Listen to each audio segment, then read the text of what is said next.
महाराष्ट्राचा। नमस्कार, मी सुधा संध्या लाईव्ह मध्ये आपल्या सगळ्यांचं स्वागत। गुजरातमधील अहमदाबादमध्ये एअर इंडियाचे विमान कोसळल्याची भयंकर घटना घडली आहे। अहमदाबादहून निघालेले विमान काही सेकंदातच कोसळले। विमानामध्ये 242 प्रवासी होते, त्यामध्ये 2 पायलट, 10 केबिन क्रू यांचा समावेश होता।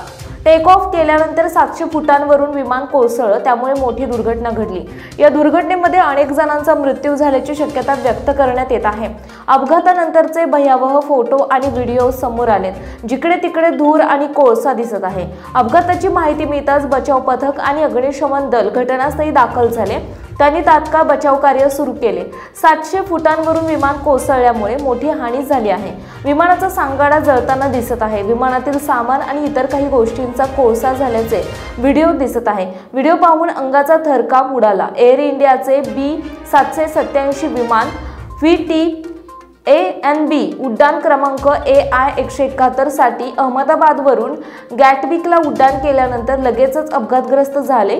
विमानात 242 प्रवासी होते, ज्यामध्ये 2 वैमानिक आणि 10 केबिन क्रू यांचा समावेश होता। विमानाची कमान कॅप्टन सुमित सबरवाल यांच्याकडे होती आणि त्यांच्यासोबत फर्स्ट ऑफिसर क्लाइव्ह कुंदर हे होते, अशी माहिती नागरी उड्डयन संचालनालयाकडून करण्यात आली आहे। ताज्या आणि महत्त्वपूर्ण बातम्या पाहण्यासाठी आजच आमच्या संध्या लाईव्ह न्यूज चॅनलला YouTube वर सबस्क्राइब करा आणि बेल आयकॉन प्रेस करा।